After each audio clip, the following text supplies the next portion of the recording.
Chaque jour, Charles et Carole vous présentent la leçon de l'école du sabbat.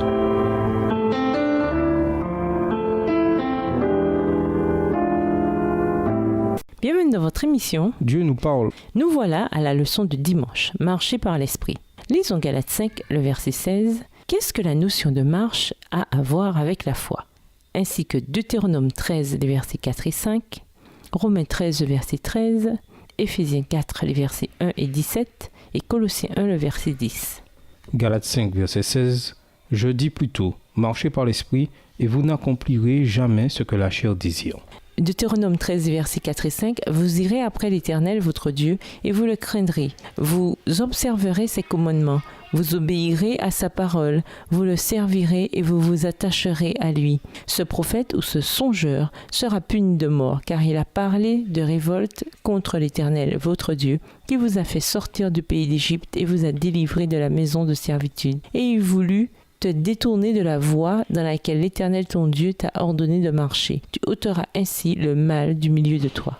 Romains 13, verset 13. Marchons honnêtement comme en plein jour, sans excès de table, ni de boisson, sans luxure, ni dérèglement, sans discorde, ni jalousie. Éphésiens 4, les versets 1 et 17. Je vous exhorte donc, moi, le prisonnier dans le Seigneur, à marcher d'une manière digne de la vocation qui vous a été adressée.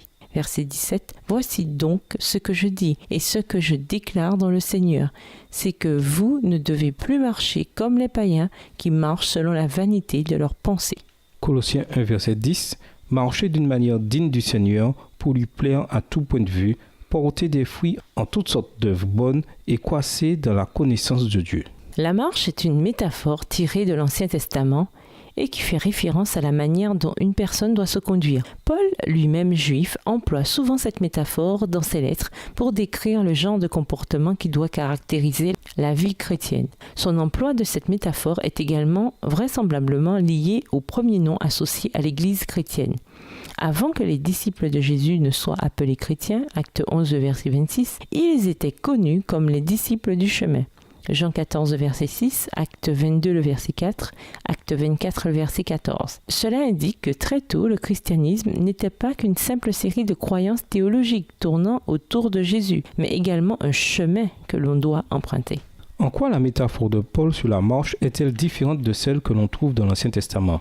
Comparons Exode 16, verset 4, Lévitique 18, verset 4, Jérémie 44, verset 3, avec Galates 5, les versets 16 et 25, et Romains 8, le verset 4.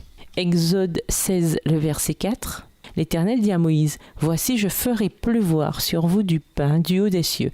Le peuple sortira et en ramassera jour par jour la quantité nécessaire, afin que je le mette à l'épreuve et que je vois s'il marchera ou non selon ma loi. » Lévitique 18, verset 4. Vous pratiquerez mes ordonnances et vous garderez mes principes. Vous les suivrez, je suis l'Éternel, votre Dieu. Jérémie 44, le verset 23. C'est parce que vous avez brûlé de l'encens et péché contre l'Éternel, parce que vous n'avez pas écouté la voix de l'Éternel et que vous n'avez pas observé sa loi, ses ordonnances et ses préceptes. C'est pour cela que ces malheurs vous sont arrivés, comme on le voit aujourd'hui. Galates 5, les versets 16 et 25. Je dis donc, marchez par l'esprit et vous n'accomplirez point les désirs de la chair. Verset 25. Si nous vivons par l'esprit, marchons aussi par l'esprit. Romains 8, verset 4. Et cela afin que la justice de la loi fût accomplie en nous, qui marchons non selon la chair, mais selon l'esprit. La conduite dans l'Ancien Testament ne se définissait pas simplement par le fait de marcher, mais plus particulièrement marcher par la loi. Halakha est le terme légal que les Juifs employaient pour faire référence aux lois et aux régulations que l'on trouvait à la fois dans la loi et dans les traditions rabbiniques de leurs ancêtres. Le terme halakha est généralement traduit par loi juive, mais le mot vient en fait du mot hébreu pour marcher et qui signifie littéralement la voie à prendre. Les commentaires de Paul sur le fait de marcher par l'esprit ne sont pas contraires à l'obéissance à la loi. Il ne propose pas aux chrétiens de vivre d'une manière contraire à la loi. À nouveau, Paul n'est pas opposé à la loi ou à l'obéissance à la loi, mais plutôt à la manière légaliste dont la loi était employée. Personne ne pourra jamais atteindre cette obéissance authentique que Dieu désire par une contrainte extérieure, mais seulement par une motivation intérieure produite par l'Esprit. Galates 5, verset 18. Quel est votre vécu en matière de marche par l'Esprit? Comment peut-on y parvenir? Quelles pratiques dans votre vie rendent ce type de marche plus difficile. Et nous vous laissons avec la pensée du jour. C'est en réalité le souvenir des conséquences du péché qui nous empêchera de choisir le péché. Nous serons victorieux éternellement parce que nous comprendrons. Au revoir. Et à demain si Dieu veut. Dieu nous parle. Chaque jour, Charles et Carole vous présentent la leçon de l'école du sabbat.